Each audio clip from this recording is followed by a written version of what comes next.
코로나가 좀 주춤해지고 거의 일상이 회복된 요즘 교회는 어떤 생각을 하고 있을까요?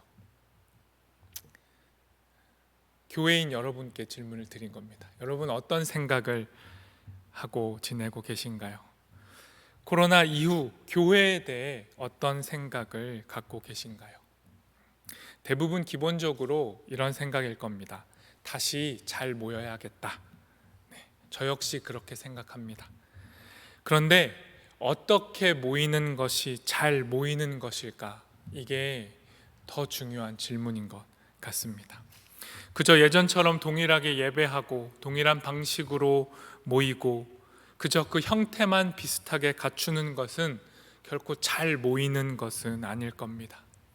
흩어져 있던 성도들이 다시 모이고 있고 코로나 전과는 많은 것이 달라진 상황 속에서 우리가 모인다라는 것, 교회로 모인다라는 것, 그것이 무엇인지 그 질문의 중심에는 우리가 누구인가 라고 하는 우리의 정체성에 대한 물음이 다시 물어져야 할 것입니다.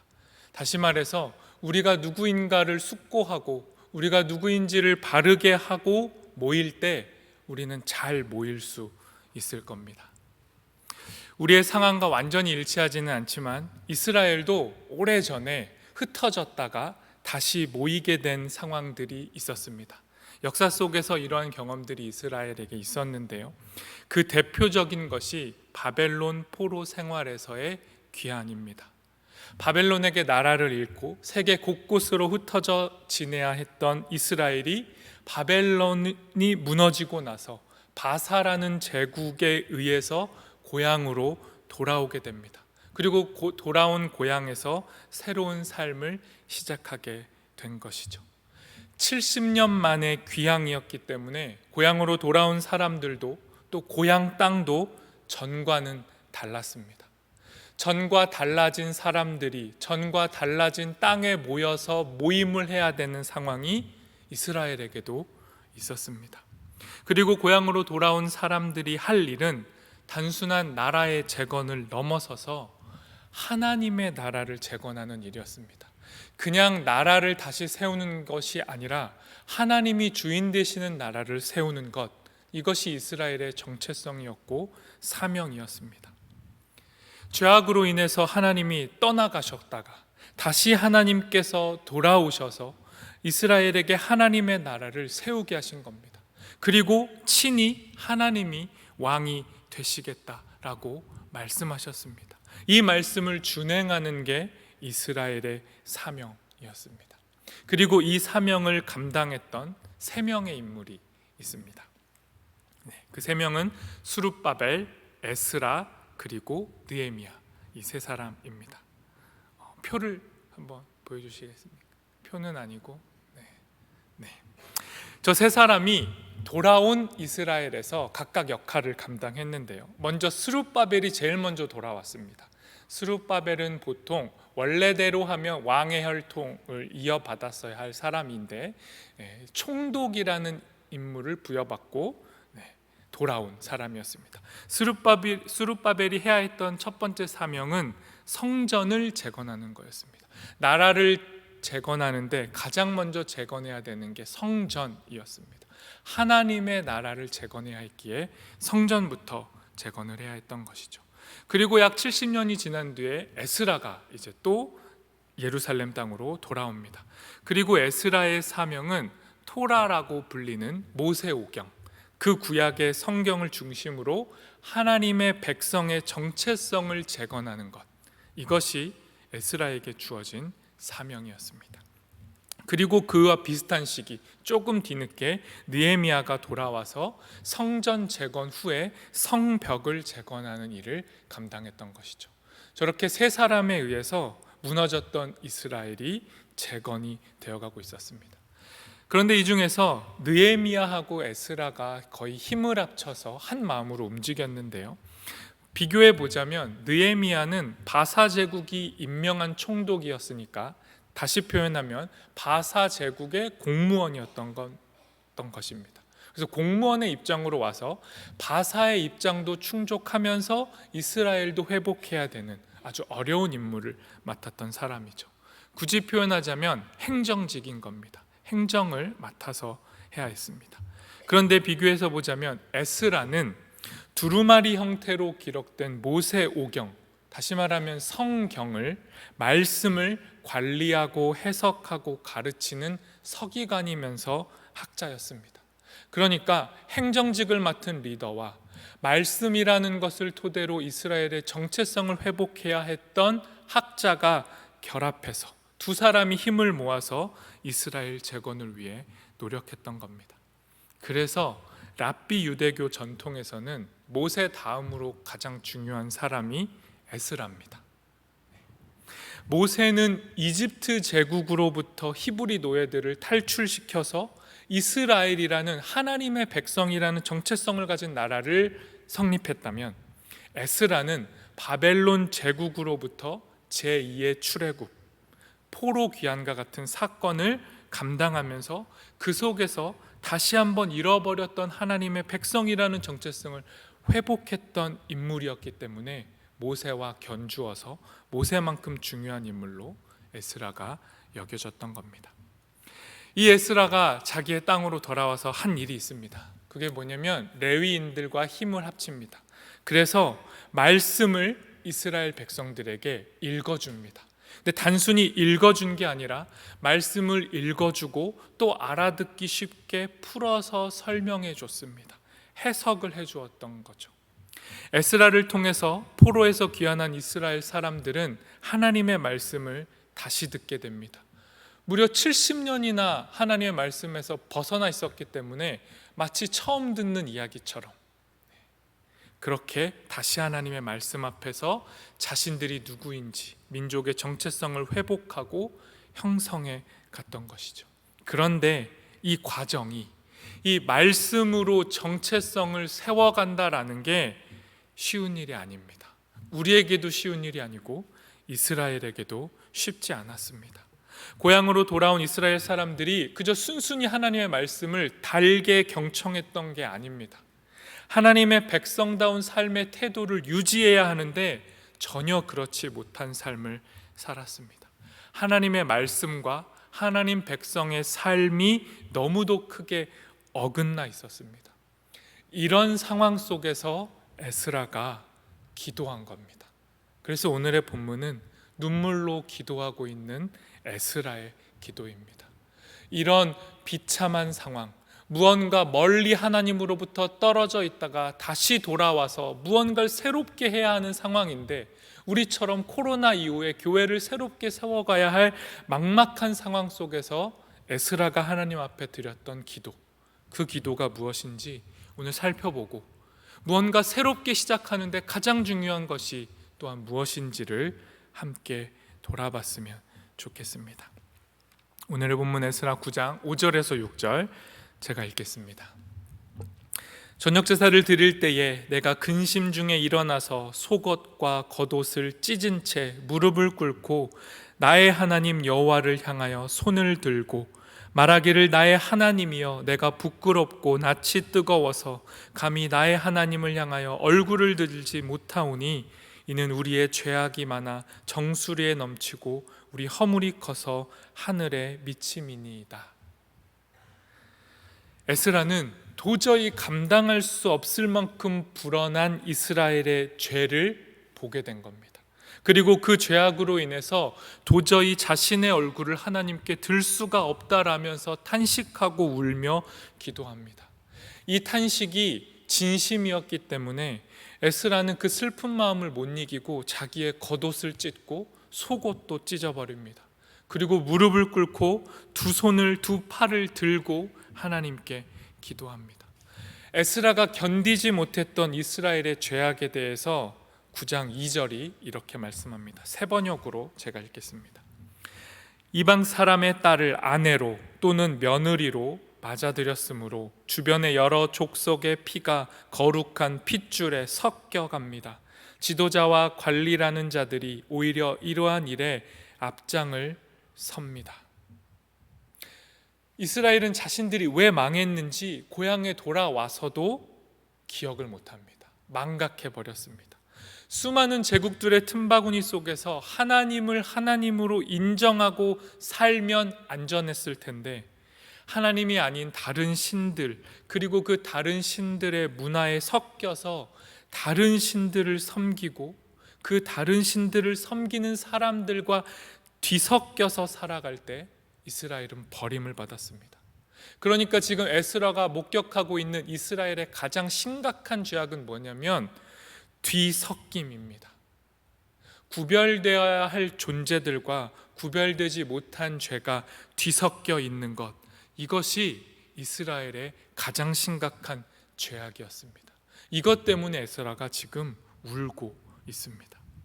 하나님이 그의 백성들에게 요구하신 것은 다른 게 아니라 다른 수많은 제국들과 문명들과 문화 속에서 작고 작은 이스라엘만의 삶의 태도를 요구하셨습니다. 그게 구별됨이었습니다. 그런데 지금 이스라엘의 모습에서는 구별됨은 보이지도 않고 누가 누구인지 식별이 안 됩니다. 하나님의 사람이랑 하나님의 사람이 아닌 사람이 같이 살고 있는데 두 부류가 똑같아 보이는 겁니다. 에스라 눈에는 도저히 이 땅에, 돌아온 예루살렘 땅에 하나님의 백성과 하나님의 백성이 아닌 사람들이 구별이 안 가는 겁니다. 이게 에스라의 통곡이었습니다. 통탄이었습니다. 왜냐하면 이러다가는 또 망할 것이기 때문입니다.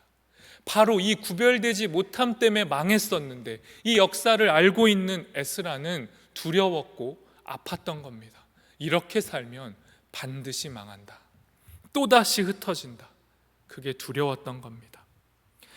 그리스도인이라고 하는 이름표를 달고 우리는 살지만 우리 모습 속에도 도저히 일반 사람들과 구별되지 않는, 그리스도인이라고는 하는데 어디에도 특이하지 않은 우리만의 삶의 유니크함이 보이지 않으면, 우리의 삶의 태도와 일반 세상 사람들이 살아가는 태도가 구별되지 않으면 에스라의 기도는 오늘도 이어지는 겁니다.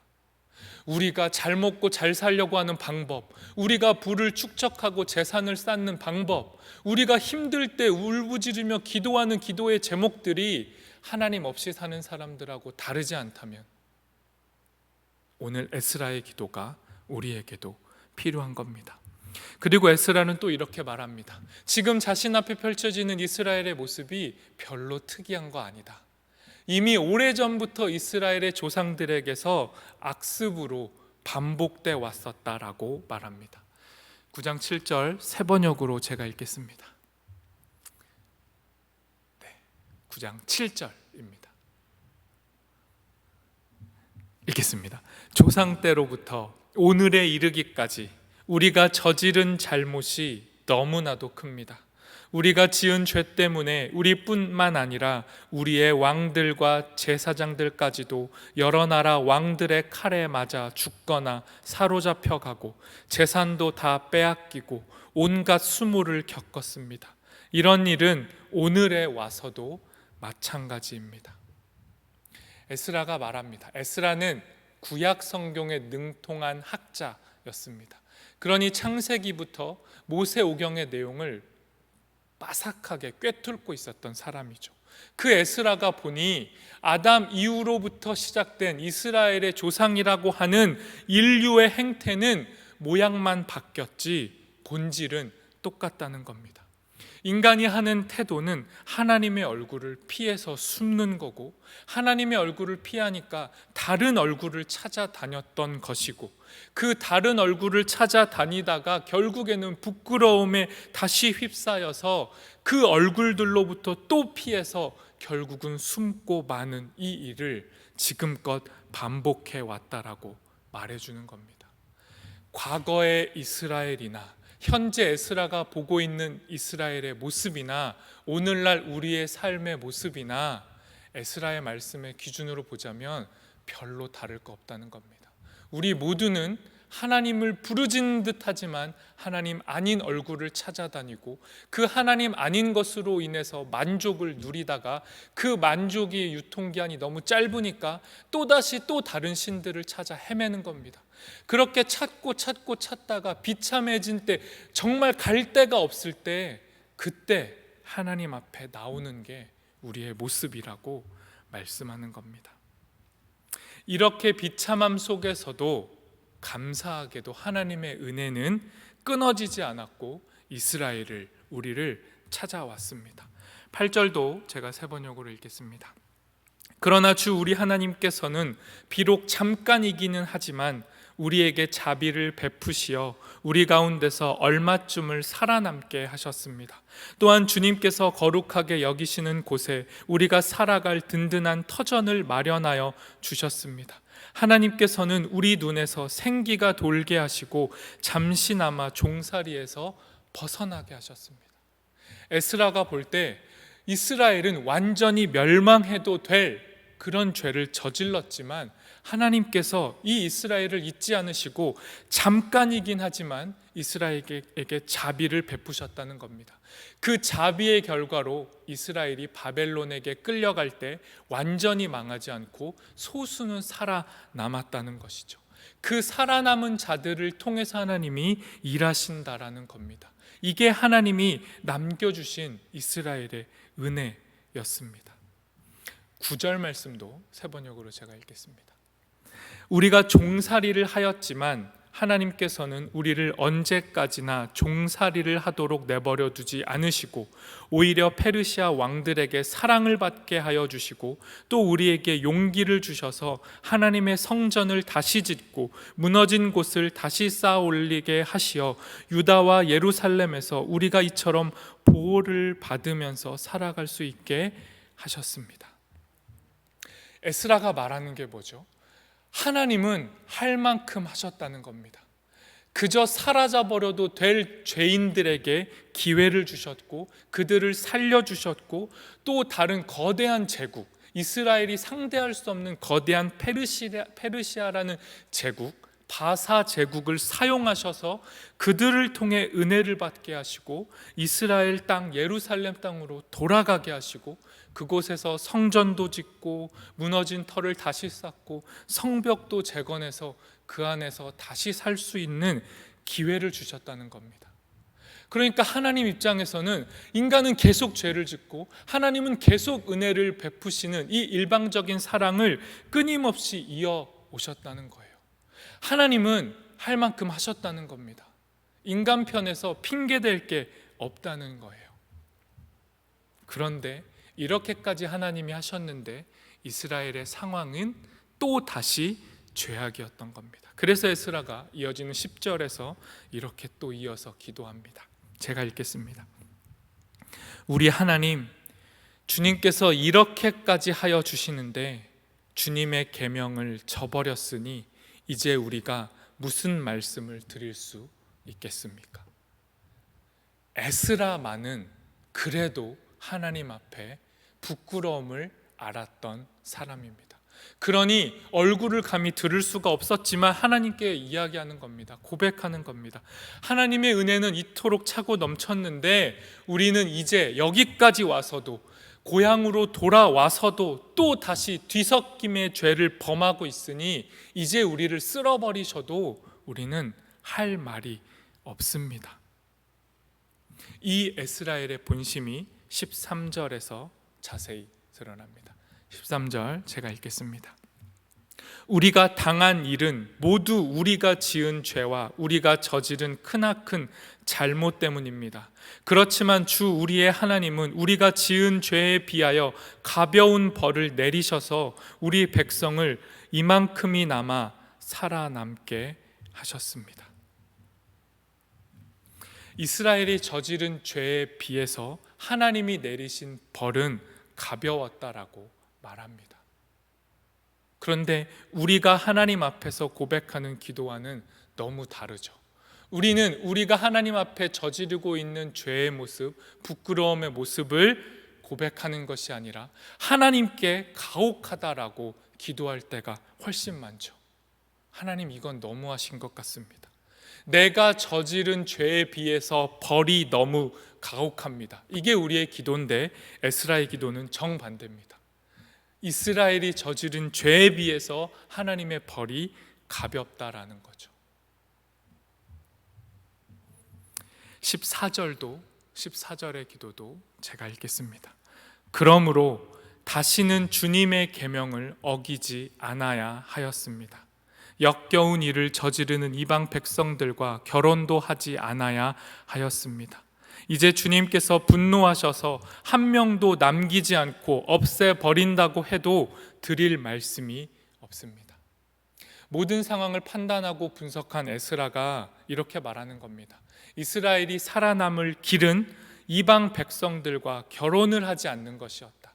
근데 단순히 이 말이 예루살렘 땅에 남아있던 이방 사람들과 결혼을 하느냐 마느냐 정도의 문제가 아닙니다.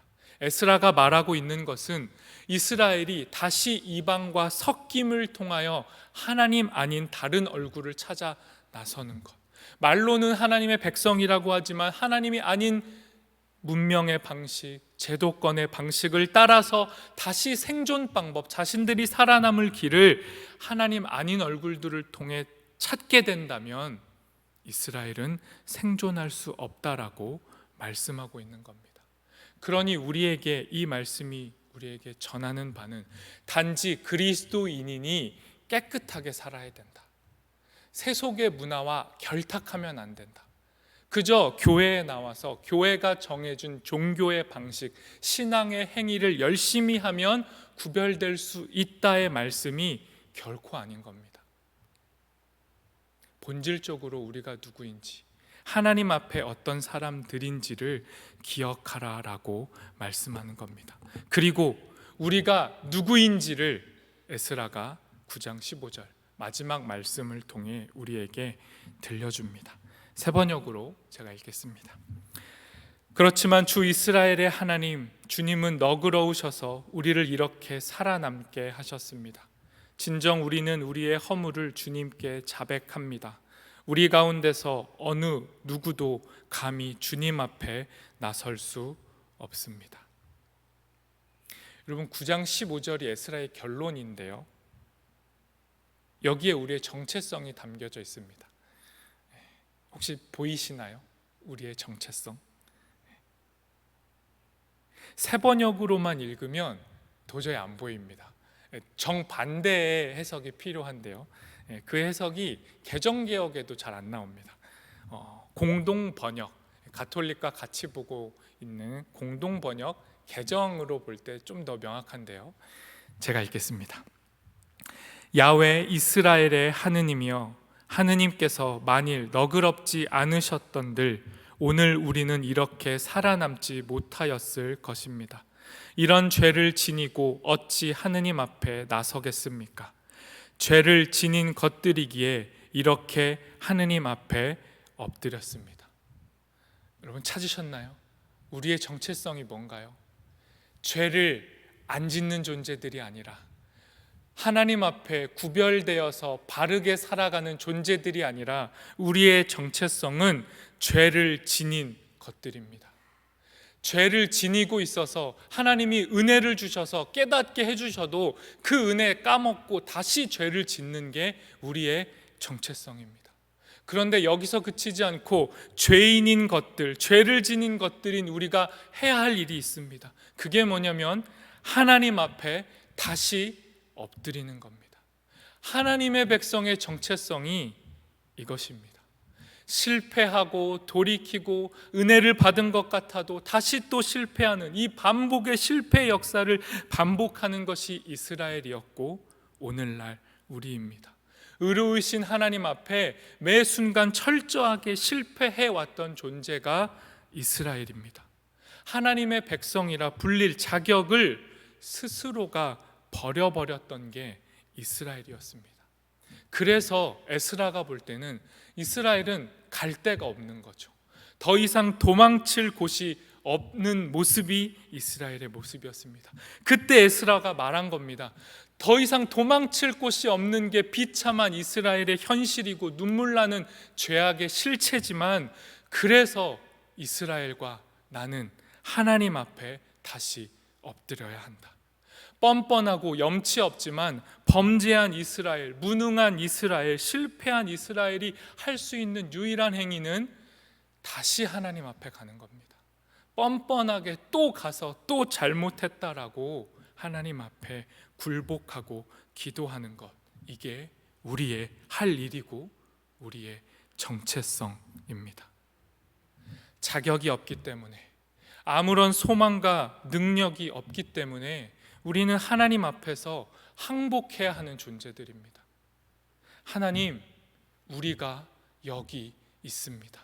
이게 우리의 기도의 제목입니다.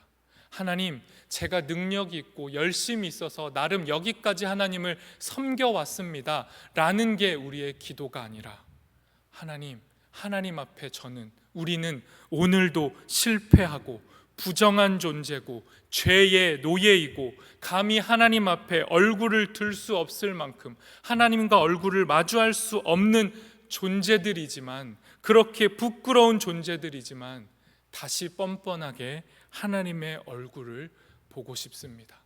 이 고백이 우리가 오늘도 드려야 할 기도입니다. 오늘 이 시간, 이 밤에 기도하실 때 다른 기도의 제목들을 잠시 내려두고 하나님 앞에 이 에스라의 기도를 드릴 수 있었으면 좋겠습니다. 감히 하나님 앞에 설 수 없는 우리가 또 하나님 앞에 왔습니다. 그러니 하나님, 우리를 만나주시고 우리의 부끄러운 기도, 또 기도하지만 하나님을 배반하고 불순종하고 말 우리의 그 죄성까지도 하나님 받으셔서 용납하시고 용서하시고 다시 하나님 앞으로 이끌어 달라고 우리 기도할 수 있었으면 좋겠습니다. 그리고 그 기도를 예수님의 이름으로 드릴 수 있었으면 좋겠습니다. 부끄러운 우리를 다시 하나님의 긍휼의 자리로 인도하실 유일한 소망의 이름, 예수 그리스도의 이름, 그 이름을 의지해서 하나님 앞으로 나아가는 오늘 이 시간 되기를 소망합니다. 우리 함께 찬양하고 기도하겠습니다.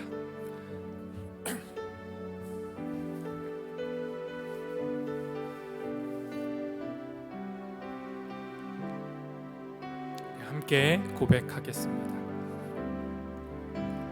주 나의 모습 보네, 상한 나의 맘 보시네.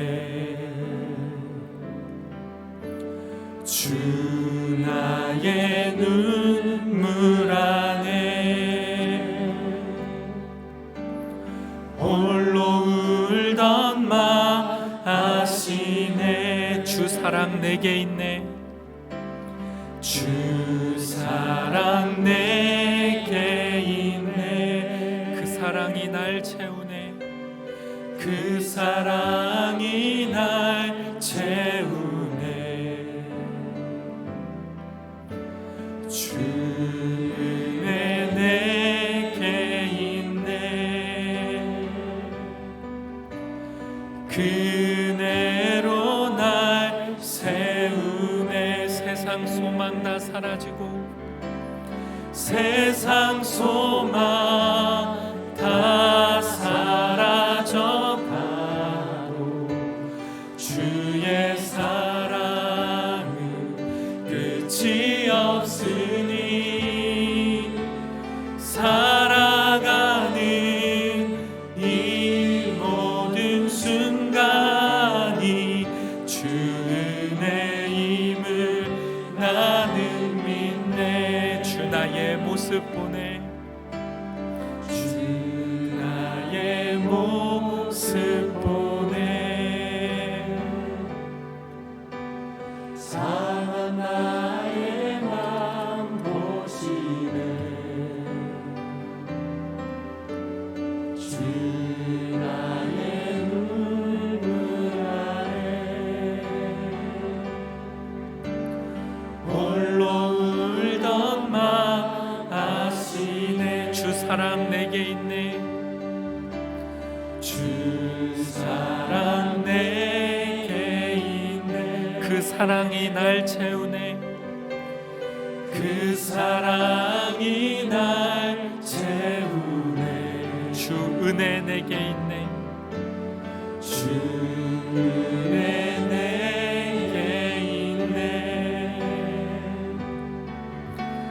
그 은혜로 날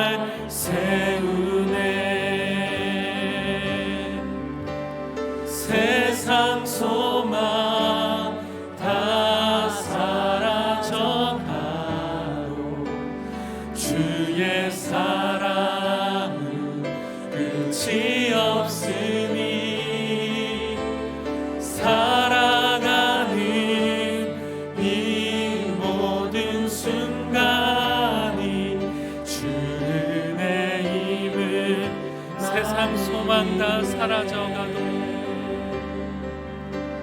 세상 소망 다 사라져가도 주의 사랑은 끝이 없으니 살아가는 이 모든 순간이 주 은혜임을 나는 믿네. 시간 말씀을 기억하며 함께 기억하겠습니다.